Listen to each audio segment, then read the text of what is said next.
A very good evening, everyone. We'll start our session in few minutes.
Excuse me, I think you are muted.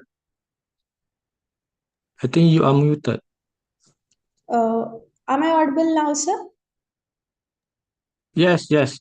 Just Yes, sir. Thank you.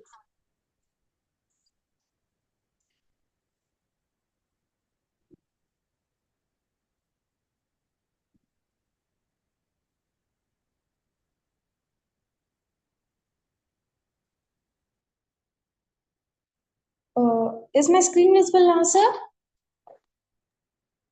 yes, yes. You can see the screen very clearly. Okay, sir. Thank you. Thank you for the confirmation, sir. Okay. Once again, good evening, everyone. Welcome to today's webinar on Nature's Pharmacy, the power of nutraceuticals and functional foods, organized by Universal Society of Food and Nutrition. We are delighted to have you with us today. My name is Joshi Roshni, and I will be your moderator for this session.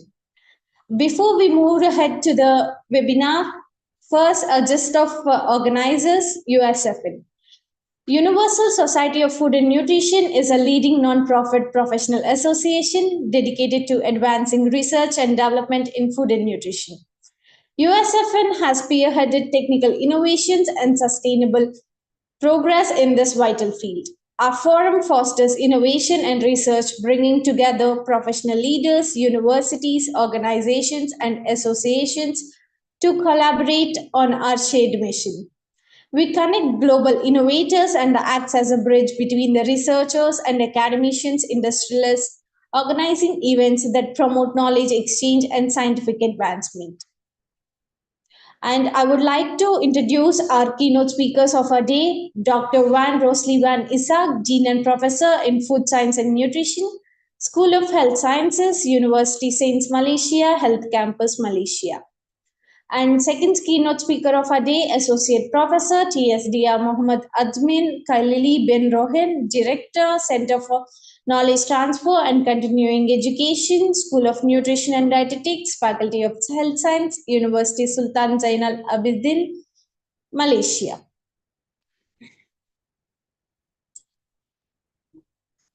In today's era of health consciousness living, the significance of nutraceuticals and functional foods has urged to forefront of nutritional sciences.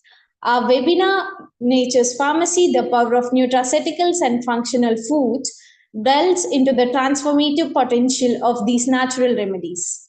We have very insightful sessions lined up with two distinguished speakers who are expert in the field of food science and nutrition.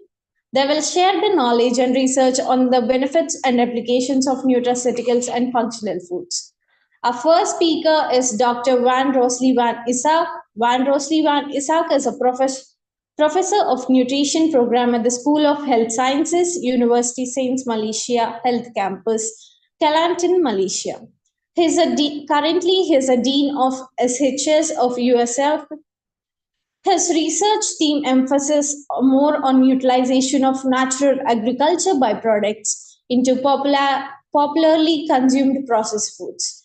Various low glycemic index GI based on these agriculture byproducts have been developed. He was selected among top 10 innovators by Symbiosis project funded by Malaysian Technology Development of Malaysia to facilitate the commercialization of functional and health cookies from oyster mushrooms.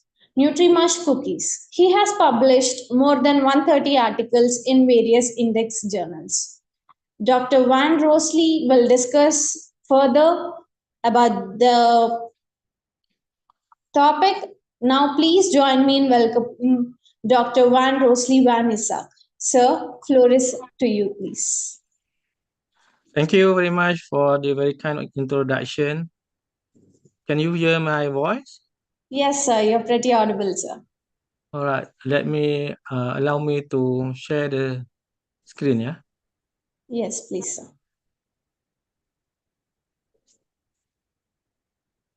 I'm sharing now. Can you see the slides clearly? Yes, sir, it's visible, sir. All right. Once again, I would like to express my heartfelt gratitude to the organizing community, USFN, Universal Society of Food and Nutrition, for this very important event focusing on the nature's pharmacy, the power of nutraceuticals and functional foods. Today, I would like to share with you guys some of our findings related to functional food development that we developed a few products in our lab. Today, I will sharing some of the findings related to powdered drink developed from Benincasa hispida, which is winter melon, as you can see from this slide, enhance metabolic parameters of diabetic patient. So from this innovation, you can see whether the powdered drink of winter melon able to enhance metabolic parameters of diabetic patient. So in this webinar, I just focus on the a few innovation that we have been doing before this. So today the focus more on the how winter melon give certain benefit to improve or to uh, combat the diabetes and also other illnesses. Before I'm going further, let me discuss with you some of the issues related to the non-communicable diseases, which is affect our population and also the people around the world. So you can see that the pandemic COVID-19 have also impacting the community, which is the high soda and high sugar intake, and not forgetting the high sodium intake from our population. Also, coupled with the reduction of physical activity, give a very significant impact on the increment of the non-communicable diseases such as diabetes mellitus, high blood pressure, heart disease, cholesterol, lung disease, cancer, liver disease, and so on. Then you can see that also the diabetes rate is quite alarming in terms of the numbers. Every 5 years of the survey shows that the increment of the prevalence of diabetes in our country and also in other parts of the world as well. In this seminar, I will focus on the how we develop product to cater for the reduction of the risk of having diabetes. So the most important element in when we want to combat certain diseases is related to the certain factors, which is diet and nutrition. Of course, the most important element when we talk about diet and also food, most importantly is the dietary intake, which is insufficient around among the population. You can see that intake among Malaysian is only 3 to 16 gram a day, whereby the WHO already long time ago suggested or recommended around 20 to 35. But 4 million deaths worldwide were caused by inadequate consumption of fruits and vegetables. Because of the vegetable, dietary fiber, which contain vegetables and fruits contain dietary fiber, is insufficient. So we have to take around 400 to 500 grams a day to increase, to sustain our health status. But we can see that around the world, most people only consume less than 20 dietary fiber a day. In UK, only 9% adult manage to reach this target, which is 30 gram a day. And also in US, also we can see that the average intake is around 15 gram a day. Then the impact is very parallel with the increment of the cases of hypertensive, obesity, diabetes, constipation, colorectal cancer, and so on. In our country, as also we can see the what we call the gradual increment in terms of the prevalence of diabetes, which is more than 20% already in 2024. Um, and in Malaysia, only one out of, sorry, 6 out of 100. We need to say that only 6% of Malaysian comply with the Malaysian recommended dietary allowance, which is supposed to be 20 to 35 gram in their daily diet. Can see also that low dietary fiber intake is linked to price, seasonal inavailability, and unfavorable in terms of taste. That is another factor because of the price and also cost of the fruits, which is sometimes very unstable in terms of the price of the most probably from the fruits. And then major players in the country are utilizing imported dietary fiber from oats, dried fruits, and wheat. So there's another factor why our population doesn't take sufficient enough of dietary fiber in their daily diet. We also understand already that the dietary fiber from fruits and vegetable and also from grain give a very significant impact in terms of their functionality. For example, in food industry to give gel performing properties, and also uh, in nutrition section to reduce the risk of having irritable bowel disease, and also prolonging the carbohydrate digestion and absorption, and also thus most importantly able to lower postprandial glucose level. With this concept, when we take more dietary fiber, we should be able to lower the postprandial glucose level, and at the same time, the food that we take, which is high dietary fiber, is low in glycemic index. Then, of course, the diabetic patient can enjoy the food with low glycemic index without without worry about their blood glucose level. As I mentioned to you earlier, in this session, just focusing on the how uh, we do innovation on the development of the winter melon. Yeah. Before that, we already studied the preliminary study already did perform to study what kind of cucurbit family, rock melon, winter melon, and also um, other type of melon that we study their probiotic property. And then from the screening that we did, we found out that the winter melon give a very significant defecation behavior, which is bowel movement regularity of human before, during, and after consumption of food product. So we developed the granola bar, and then we fortified with also different level of inulin, and then we see that the wintermelon give a high probiotic, which is very good for to increase the what we call the our gut health. Yeah.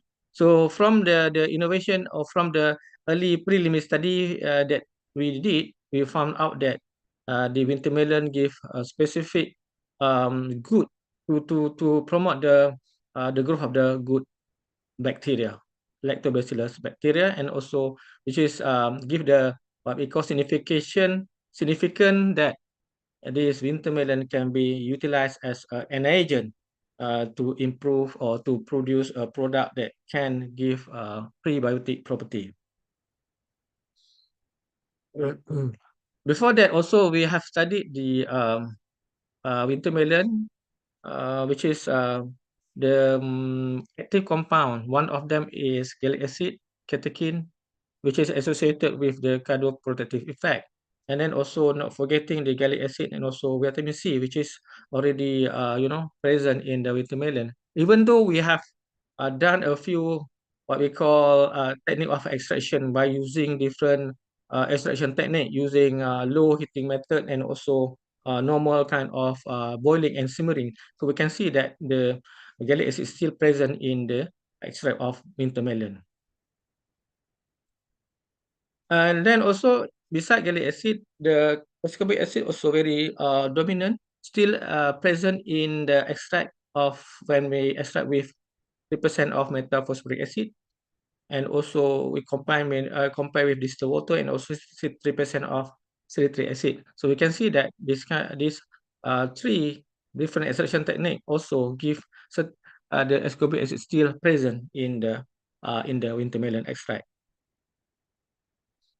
And then we move further to study the uh, hypoglycemic and protective effect of the Minicata hispida. We take the aqueous extract, then as you can see that from the liver, we give to the rats, and then after 28 days, and then we sacrifice the rat, and then we study the tissue, the slice, and then we can see that can see from the slide that this you know uh Benincasa hispida extract treated rat liver, see here, show improvement of hepatic cell which resemble normal structure of hepatic cell. So the wintermelon fruit reveal that it juice or extract has antioxidant activity, especially on human tissue, and then also gallic acid exhibit anti-hyperlipidemic and other protective effect against diabetes mellitus complication. We also study the liver, the kidney. The kidney also shows the same parallel with what we have found in the liver. You can see that protective effect of Benincasa extract in kidney by decreasing the hydropic changes of renal tubule. So with this two experiment, we can say that this protective effect of the Benincasa extract very prominent. Come back to the probiotic property of the winter melon. Then we process the winter melon into powder form, and then we study the nutritional and also prebiotic properties. And then from this experiment, we see that the freeze dried or winter melon powder showed a potential prebiotic effect only at initial from 0 to 12 for the growth of Lactobacillus plantarum, and freeze-dried or raw winter melon presented a comparatively prebiotic effect by increasing its number from 6 times 6 to the power of 6 to the 1 to the power of 10 to the power of 6 within 72 hours for bifidobacterium. So this is the innovation that we have been performed using these three candidate of from the cucurbit family, as I mentioned to you just now. From the tree, this pumpkin and also rock melon and winter melon, we found out that the probiotic effect higher in winter melon. Then we proceed with the product development, process into freeze drying, grinding, receive, and also keep the airtight container. And then for that, then we study the regularity of defecation behavior using 14 healthy subject. And then so the subject consume this the granola bar to study the regularity behavior. The addition of intermelon powder in granola bar has increased the concentration of protein, and also most importantly is the dietary fiber, which is improved the regularity of defecation behavior and is well accepted by the consumer. We need to say that the subject who consume this granola bar, which contain significant amount of dietary fiber from this winter melon, uh, easy for them to remove or to defecate during their in daily in their daily routine activity, because this regularity behavior is very significant. And then we can see that the stool of the subject also very in a good quality, and also the ease of removing their stool of also quite significantly good.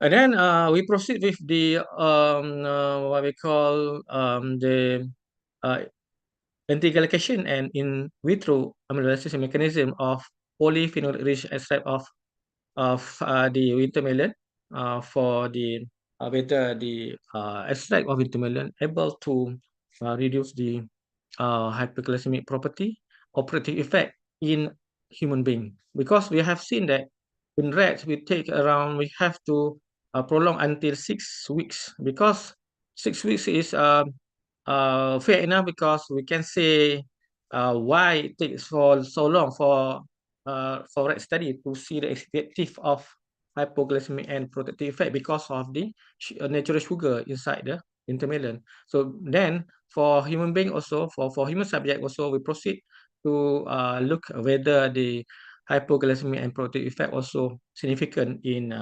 the diabetes mellitus subject. So for the intervention, we have developed the product in the GMP HACCP system of halal certification Bhinneka Saiz breadfruit, in which is we harvest the fruits from the one of the center in one of the farm in Selangor, and then we process we remove the skin, and then we process, we extract, and then we mix the raisins dextrin and also gum arabic.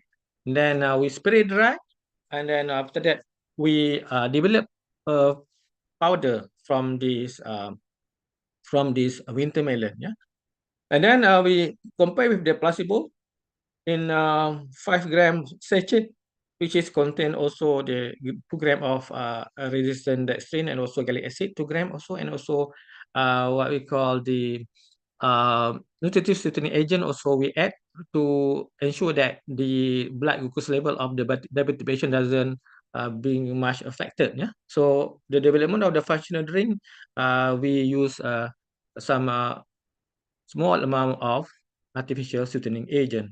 And after that, we conducted this um,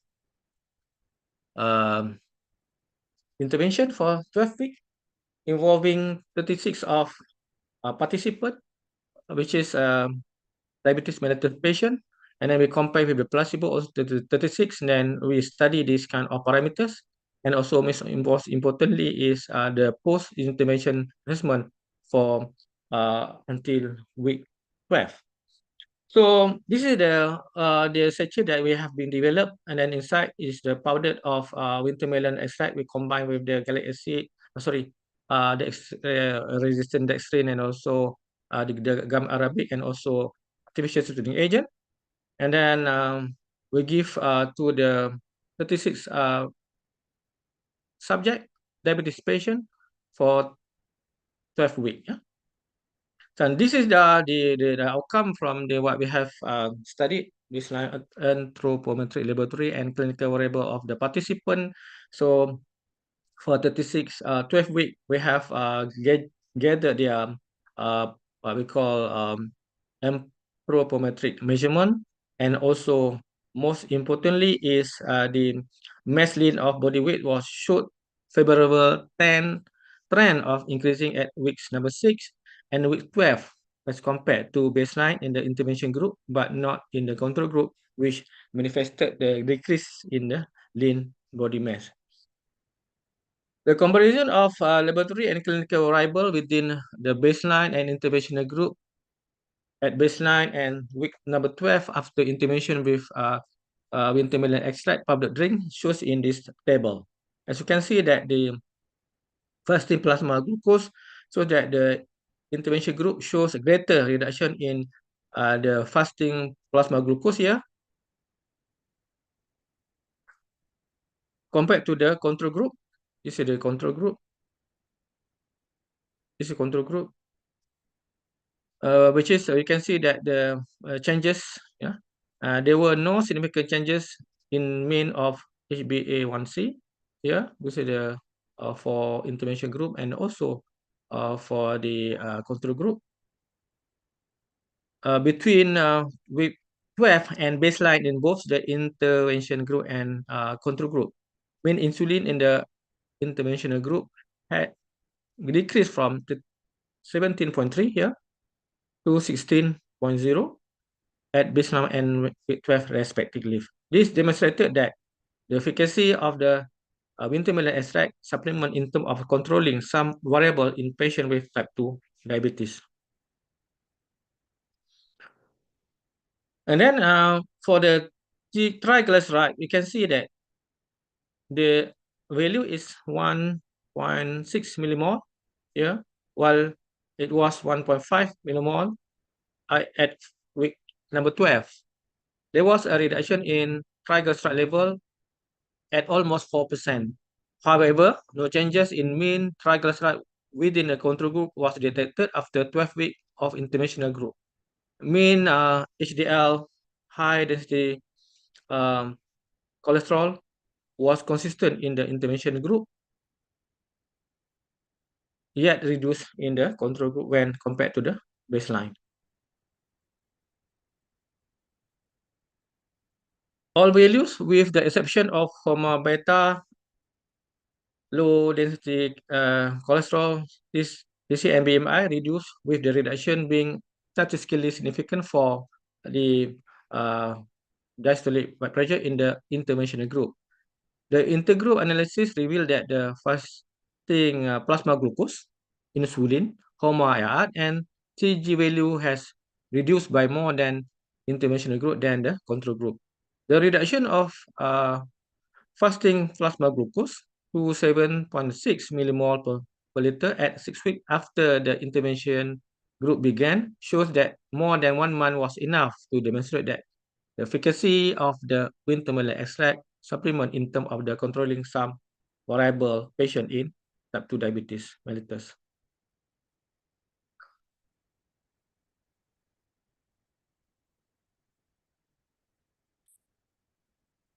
So in a summary, when we take high content of dietary fiber, we should be able to improve the water holding capacity, which contribute to reduction of starch swelling and gelatinization, and then thus reduce further surface area of enzymatic hydrolysis, which is give a physical barrier.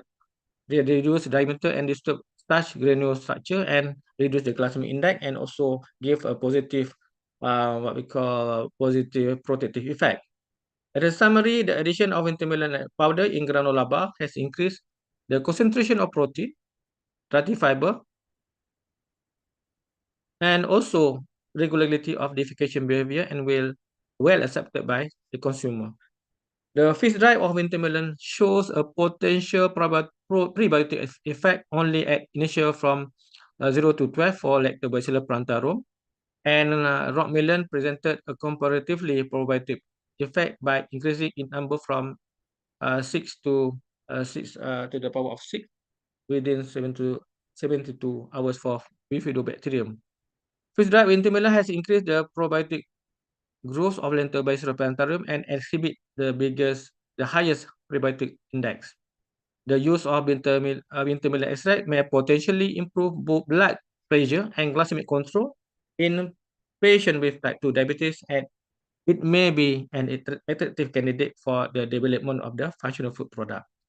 So we are still in the process of getting the data for the establishing the involvement of the alpha amylase inhibition as the anti-diabetic mechanism of phenol-rich extract from the minty melon. So still ongoing research going on to study the mechanism, the mechanistic action on how the polyphenol-rich fraction of the winter melon able to give the anti-diabetic or protective effect of the diabetes mellitus patient.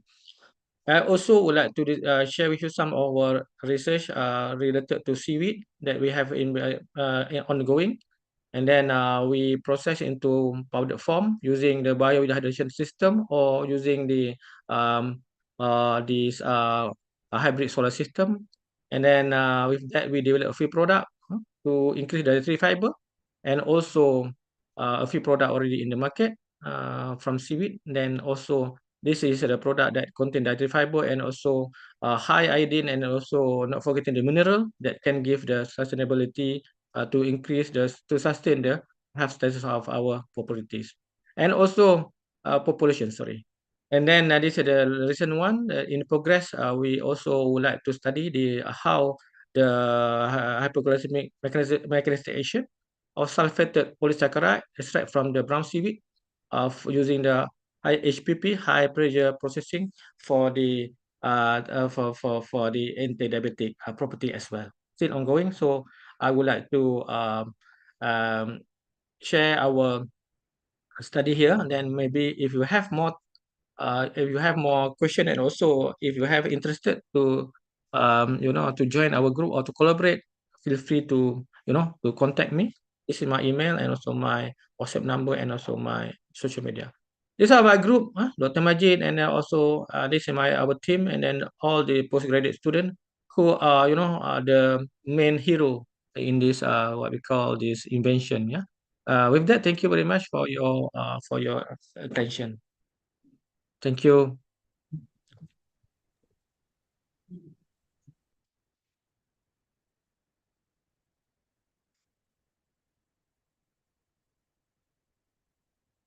You are muted, Yoshini. Am I audible now, sir? Yeah, yeah. Now we Thank you, can hear sir. you. Thank you, sir. Thank you so much for the enlightening presentation. We will now open the floor for questions. If any of you have questions for Dr. Van Rosley, please type them in Q&A box or chat box. We will address as many as we can.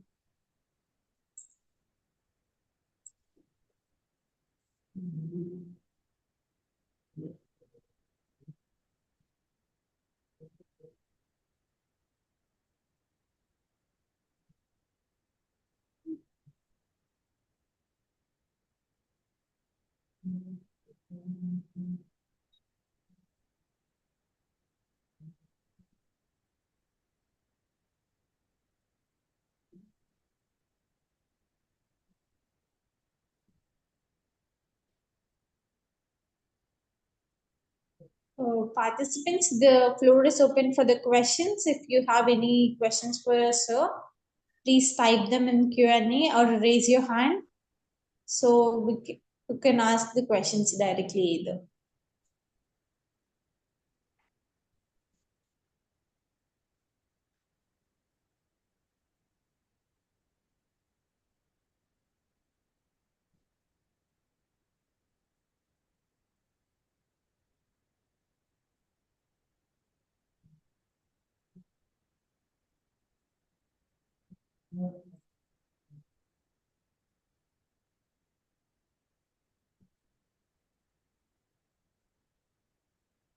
The person who has raised the hand, kindly ask the question, please.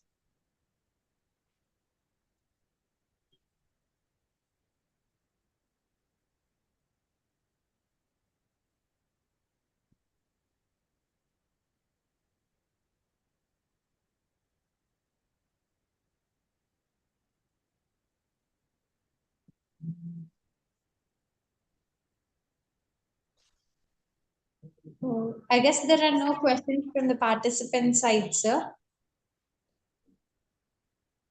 Okay, it's okay. Thank you. Thank you. Thank you very much. Thank you. So glad to have Miss you today. Miss Roshini, I think you have a question and a question in the question box, I think, for the Prof. One. You Okay. Uh, have you have two questions from the audience. okay.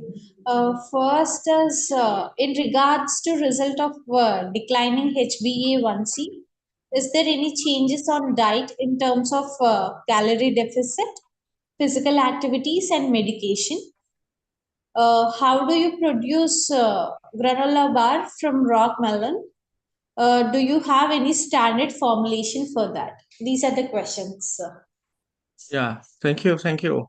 So again, yeah, thank you very much for the question. So let me where is the question just now? I wait. In the QA Okay. Q&A. Q&A. Wait a moment. Okay, all right. Regard to the result in declining HbA1c, there is any changes in on diet in the term of calorie deficit. So I think this one is no deficit because you just give them the normal guideline for them to just follow the common uh, uh, calorific calorific intake, which is we don't restrict their diet intake because and then also the physical activity we don't also restrict their practice, just a common kind of what we call daily activity that they practice, you know. And then on this philosophy we don't restrict, and then with that we just want to know the effect of the supplement, yeah. Then of course the calorie we just give to ensure that they don't much take the calorie, but again we don't restrict them but just give their normal consultation, which is don't overeat. When I think if I'm not mistaken the calorie intake not more than 100 and 1000. So that is the what we call the common kind of regulation, what we call the guideline that we give to them, and then they can do their normal routine activity. For the granola bar, we just follow the common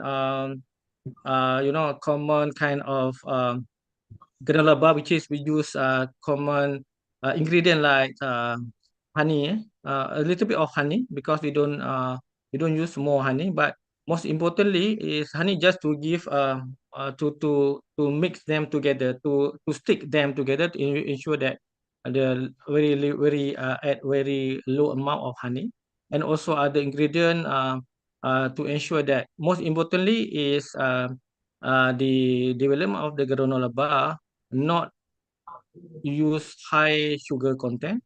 And then also the ingredient there, the main thing is we also use other common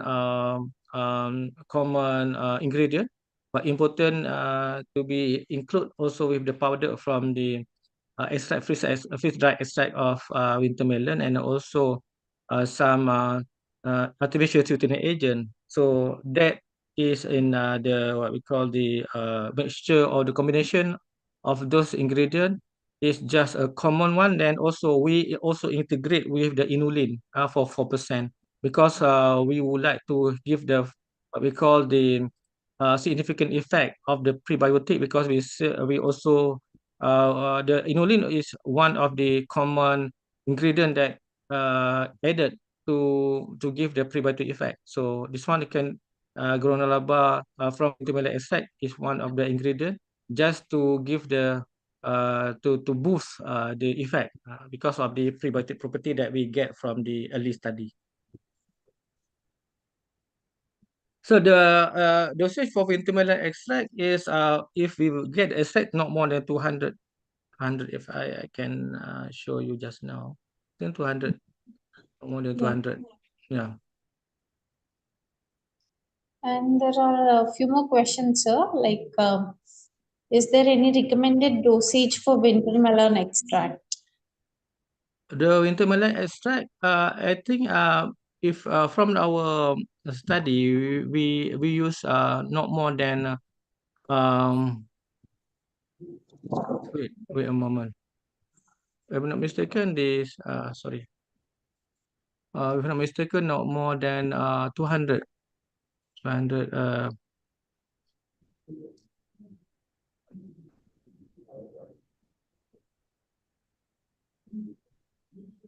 200 200 milligram. So then milligram per 100 gram, yeah, for the extract. Okay, sir. So the clinical study has not been the clinical study we just tested on the human being for power regularity just for the not much just focus on the for the anti-diabetic but still ongoing but not comprehensive, so we need more grant to prove further for the comprehensive clinical study. What is the difference between your product and the cereal bar present in the market because both have protein low glycemic index? They say, how do you conclude your product is good? Actually, we just we cannot claim that we can claim the low glycemic index after we get the value after we conducted the GI study using 14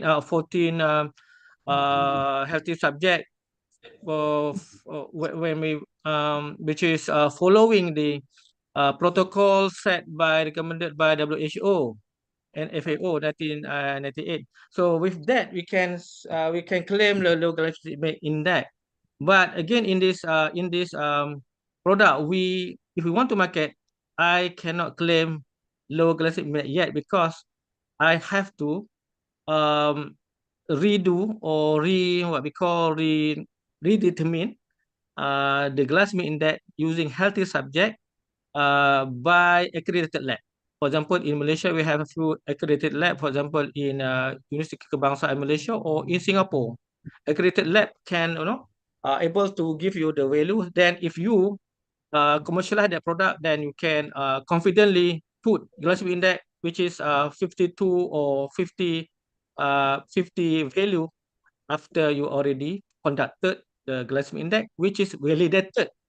Meaning to say that you have to conduct twice glycemic index in your lab and also in the accredited lab. Then you can put the value of the glycemic index in the product that you want to commercialize. But in my case, I still in the process of to validate, then still need more what we call in high amount of grant to do a very comprehensive study to before we confidently can claim the product is low glycemic and also good for diabetic and so on. But at this product that we develop now, we just put the granola bar. That's all. We cannot claim because we don't study or validate the glycemic index value at the moment. Thank you.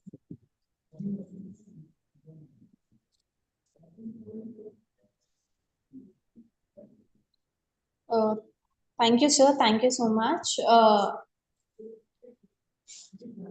If any of other participants is having, can drop the questions in the chat box So we'll be answering at the end of the webinar once we have the other keynote talk also. Okay, sir. Thank you so much, sir. Okay, thank you. You are welcome. Now it's my pleasure to introduce our second speaker, Associate Professor T.S. Dr. Muhammad Azmit Khalili bin Rohin. Dr. Muhammad Azim obtained a bachelor's degree and master's degree from University Putra Malaysia in food study and community nutrition. He graduated from PhD.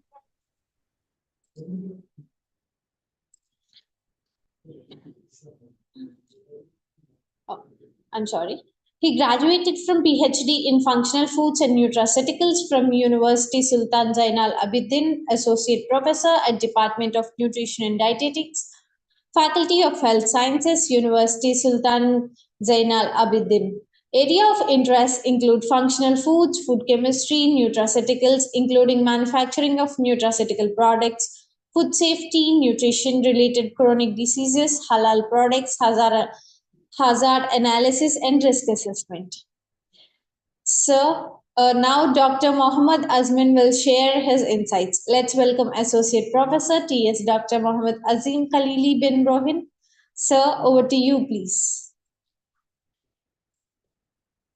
So can you hear me, Roshini? Yes, sir, but Yeah, okay. your voice is a little low. Oh, little low. Oh, sorry. Okay, so Assalamualaikum, very good evening to Miss Roshini and also Prof. Wan Rosli. And can you see my slide? Not yet, sir. Yes, sir, now it's visible.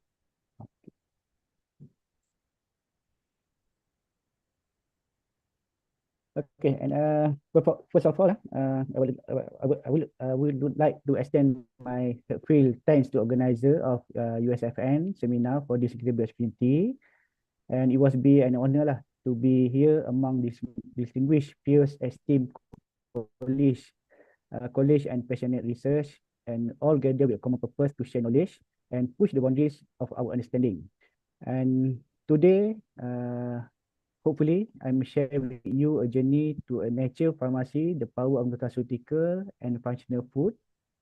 And basically, I will present about my recent study, more towards on Lentium domesticum, which is called as duku fruit in Malaysia.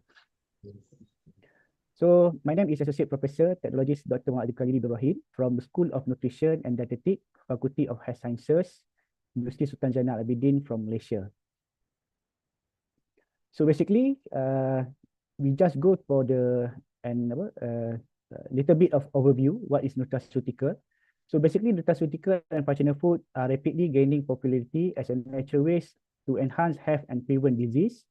And basically, this product bridge the gap between the food and medicine, which is offering health benefits beyond the basic nutrition.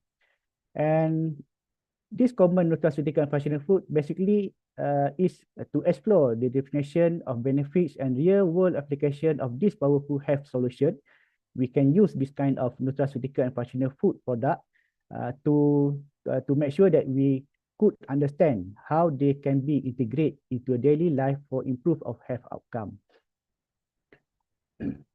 So basically, the definition of nutraceutical, which is the product derived from the food source that offer additional health benefit beyond the basic nutritional value. So they are often sold in medicinal form like pills, powders, or liquid. And basically, for example, for this kind of nutraceutical, which is we call as a dietary supplement such as vitamins, minerals, herbal product, amino acid, and enzyme. And most popular example of this kind of nutraceutical basically is a fish oil capsule, which is rich in omega-3 fatty acid and turmeric supplement.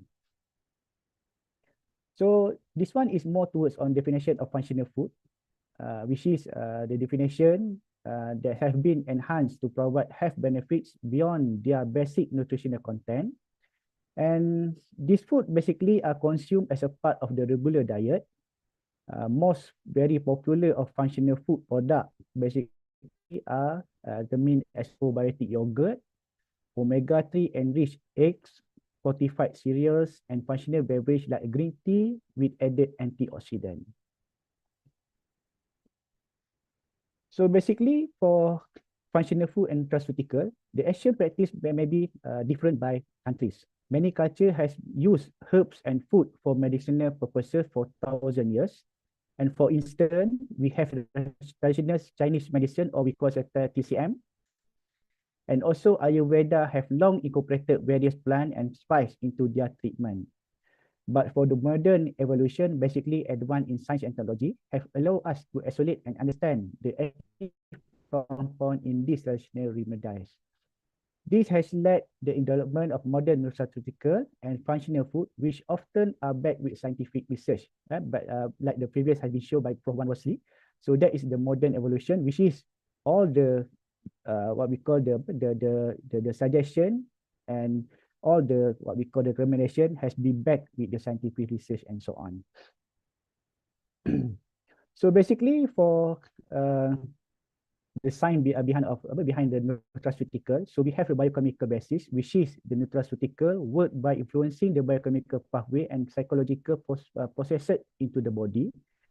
For example, we have antioxidant neutralized free radical, which is reducing the oxidative stress and preventing the cell damage. That's why we have the in vitro study to determine the cell apoptosis or cell cytotosis for the cancer cell. And for the health benefit, basically we have an example of omega-3 fatty acid, which found in fish oil, has been shown to reduce the inflammation and also have the lower risk of heart disease and support the brain health. Other example for this kind of what we call a nutraceutical, we call it a resveratrol, which found very major compound in red wine and grape, and has shown the antioxidant properties that may protect against heart disease and cancer.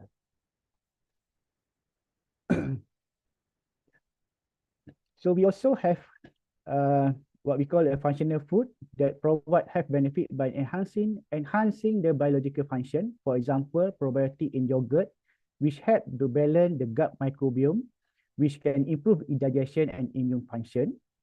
And for health benefit, basically for the functional food, we use a lot of probiotic in we have a lot of probiotic in yogurt, which is promote a healthy gut microbiome, which is essential for digestion, nutrient absorption, and immune function. Other than that, basically, we have also the fortified food like the calcium enriched orange juice, which help to ensure the adequate nutrient intake, supporting the bone health. So this one is my what we call the study, which is a Lacentium parasiticum extract as potential of anti-proliferative against colon cancer cell line on the HT29, KCT11C, and CT26. So basically for the colon cancer, which is ever increasing global prevalence, represent a critical challenge in oncology. The statistics are stark. It is a leading cause of cancer-related mortality, as a thief of years, happiness, and potential.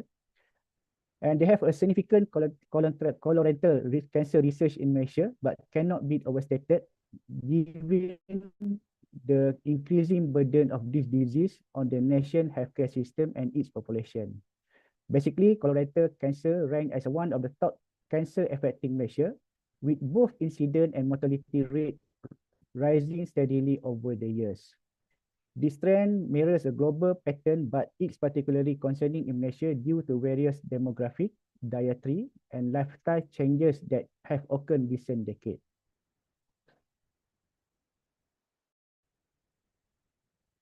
So today I'm sharing with you a journey into the heart of nature own arsenal again, one of the most formidable adversary human faces, which is a cancer.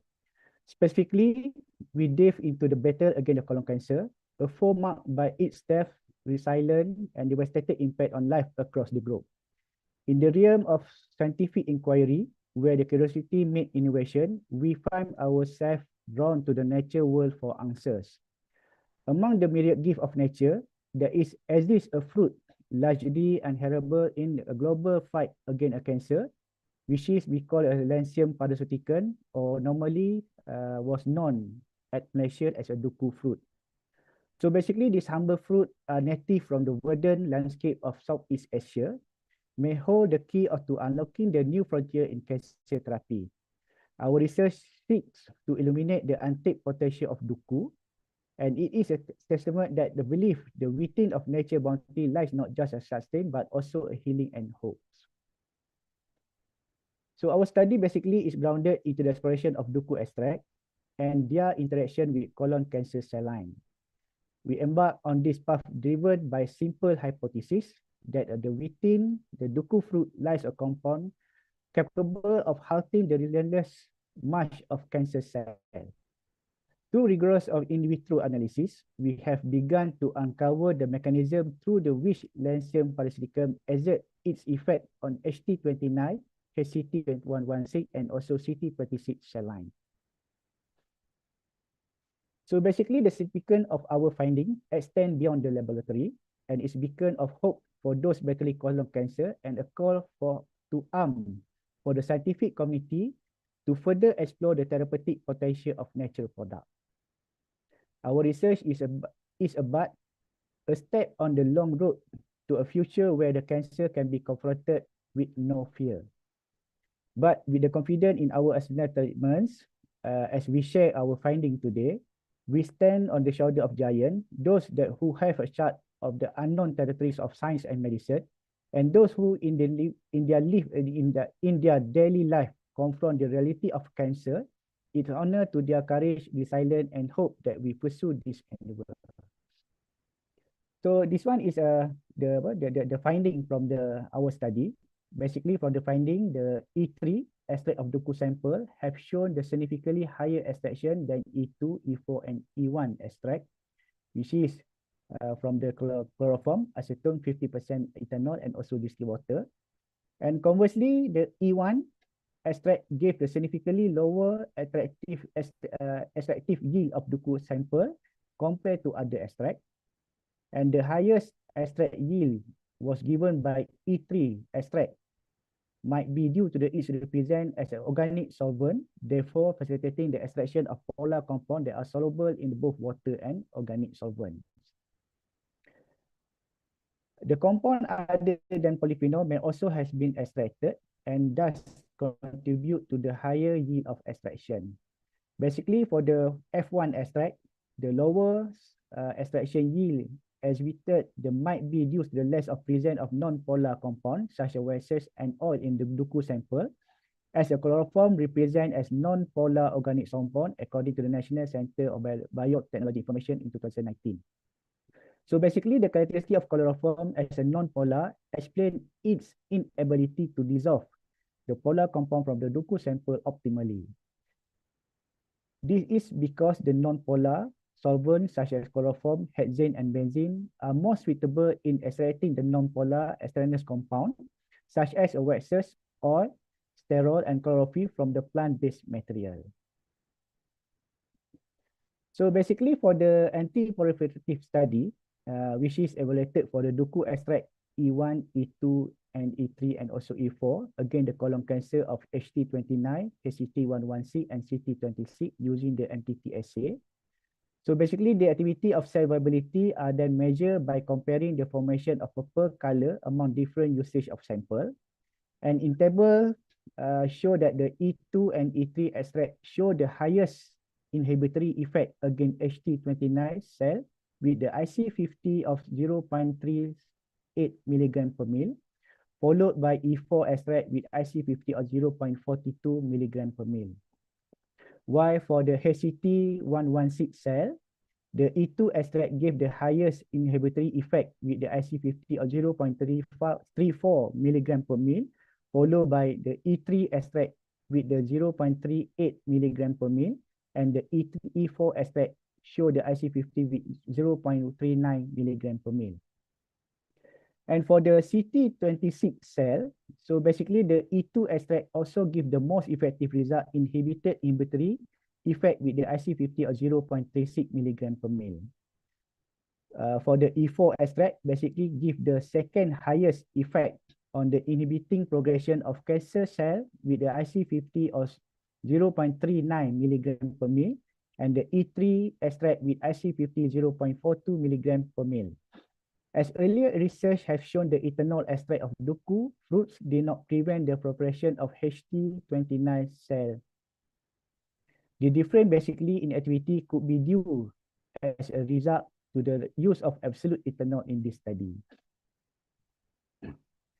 So basically, in similar context, the result of a study observed that E2 give the lowest percentage of HCT26 viability with 39%, followed by E3 sample 42.9, E4 47.2%, and E1 77% against HCT29 cell line.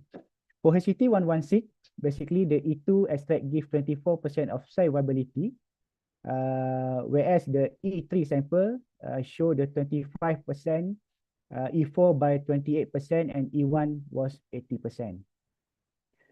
Basically for this one, the E2 extract has the most efficient anti-protein effect as it gives the lowest IC50 value in each colon cancer cell line has been tested.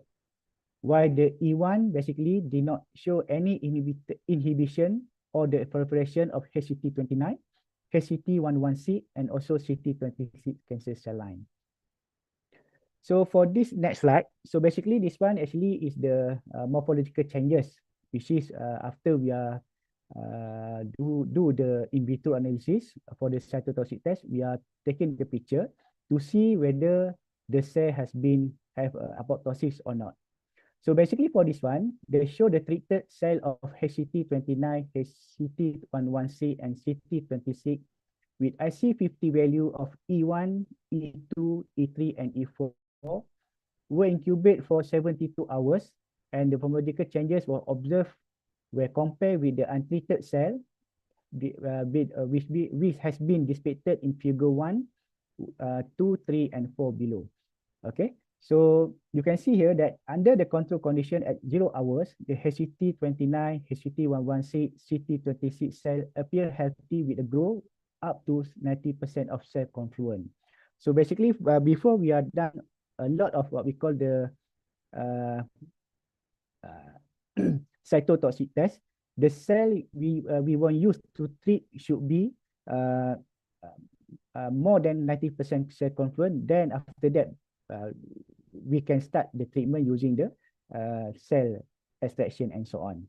So the HCT20C and HCT11C cell were round and intact with opposed to the CT26 cell, which display polygonal and branching shape, thus reflecting the normal growth pattern for each the colon cancer cell line. At 24 hours, the treated HCT29, HCT116, and CT26 that has been treated with the E2, E3, and E4 extract of a duku sample was observed become condensed and shrank in size, and some of the cell underwent the partial detachment from the surface, and there was a decline in the cell volume due to rounding of the cell itself. Then after 48 hours, there was a presence of membrane blabbing, which is because of cytoplasmic protection, with some small cytoplasmic package, which also causes apoptotic bodies, and the sum of organelles become too compact and appeared very condensed. So that one was shown by the figure 1, 2, 3, A3, B3, and C3. So at the final of 72 hours, the cell become lobulated due to the loss of normal shape, and cell become fragmentation and lot of debris formation. Some of the cell basically layers and formation of apoptotic bodies, and some of the cell were crescent shape, indicating the final stage of apoptosis. So furthermore, basically the morphological changes at what we call the morphological observation of E2, E3, and E4 extract treated cell line show that the extract were able to cause cell apoptosis at the IC50 dosage derived from the cell viability assay.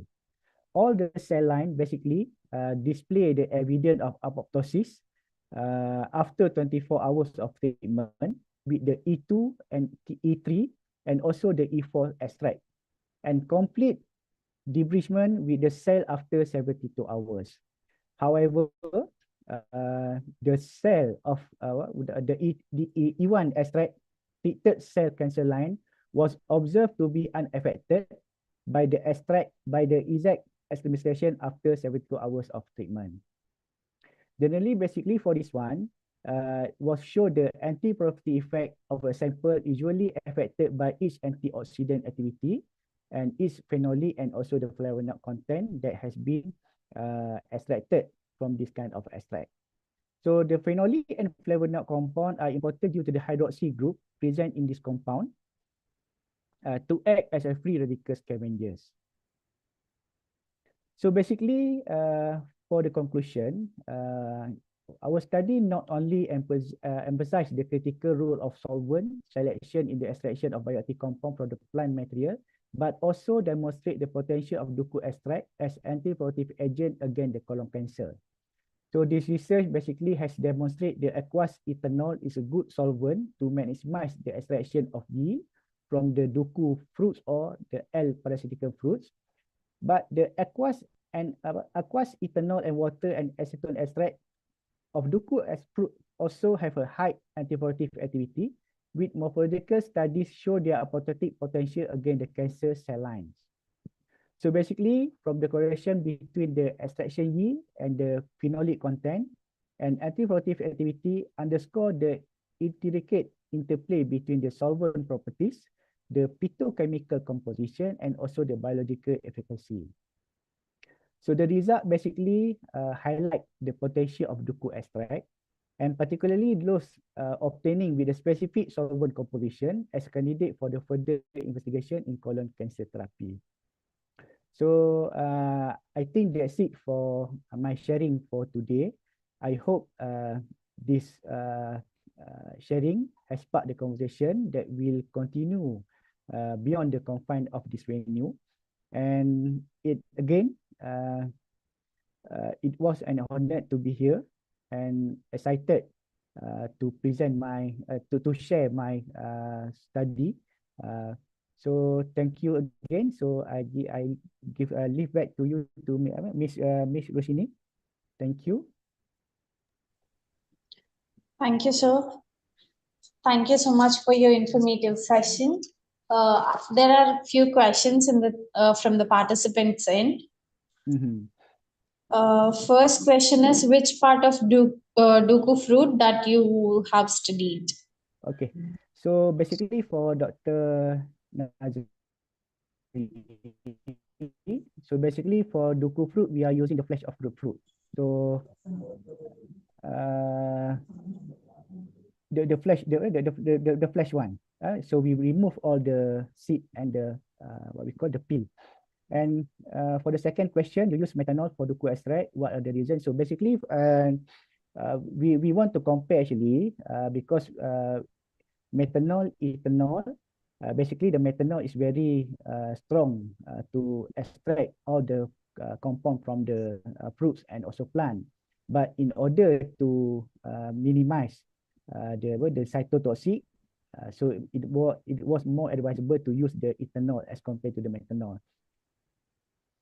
And then according to the table presented just now, 50% ethanol can produce high yields, but the methanol was not in the list. Okay, this one I think we already mentioned, because somehow when we are using the ethanol and methanol, so for Duku extract actually for the 15% of ethanol showed more yield content, and also they give the high extraction of the Duku bioactive compound properties as compared to the methanol.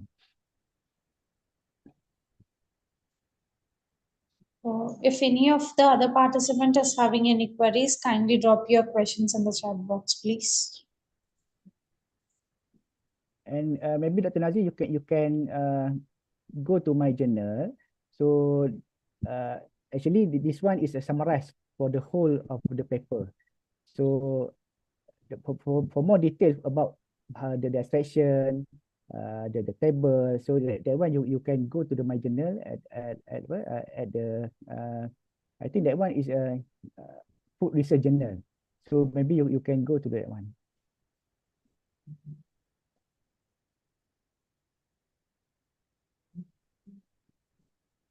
Amarjit Kumar, you may ask the query as of now.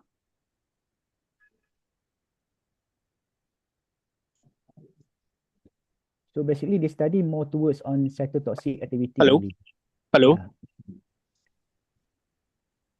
Am I audible? Yeah, you're audible, please. Sir, my question is about how are the nutraceuticals regulated compared to pharmaceutical drugs? Pardon? Hello. Sir, my question is about how are the nutraceuticals regulated compared to pharmaceutical drugs? Basically, pharmaceutical is more. I think probably maybe can add this one. But as far as I'm concerned, the nutraceutical basically is not very mandatory as compared to the pharmacology Your question is Pharmaceuticals. pharmaceutical. Yeah, Yes, sir. basically. Pharmaceutical, that one maybe we need to have a lot of proven or scientific proven from the clinical research and so on. But nutraceutical basically for as far as I'm know that one is more towards on dietary supplement, right? So as long the product is did not involved with any kind of what we call the with the specific compound we can classify under dietary supplement and so on. But the pharmaceutical, that one, I think we need to have some approval from the board of pharmaceutical and so on, because that one is considered to be as a drug component. Okay, sir. I have one more question. Sir, it's about like the safety concerns. So I just want to ask, what are the safety concerns associated with the use of nutraceuticals and the some kinds of like functional foods, like safety concerns, sir? Safety concern. Okay, sorry.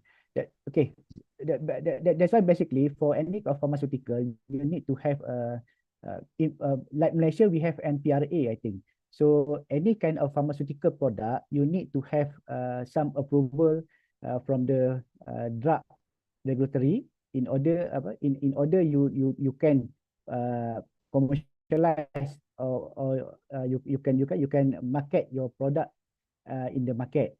But for the dietary supplement, basically is like basic ingredient, which is from the natural ingredient, like a tea, green tea.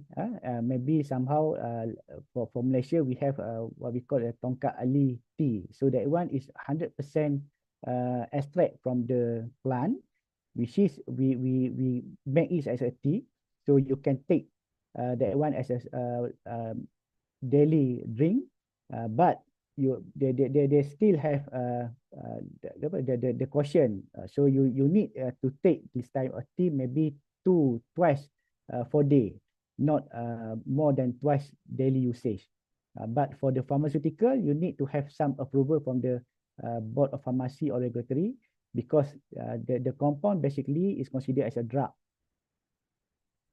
That what was I understanding lah. Okay. Can Yes, Amajit? yes. Okay. Yes, sir. Thank you for your valuable response, sir. Thank you. But I think that different countries have different regulation.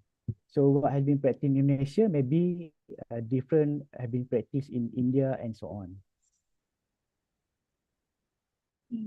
Okay, sir. Thank you, sir. Okay, thank you, Mr. Amajit, for your questions. And if any of the participant is willing to ask any questions, kindly raise your hands or drop a question in your chat box or Q&A box. Thanks so much, ma'am. Thank you.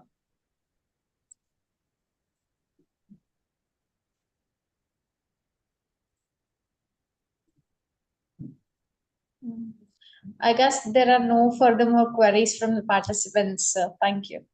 Okay, so thank you, Miss Roshini. Thank you, sir. So before we conclude, I request Dr. Van Rosley also to turn on the camera so that we can have a gallery image.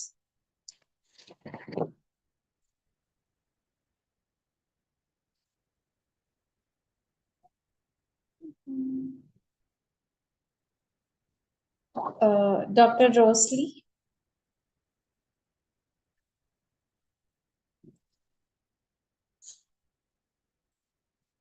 Okay, sir.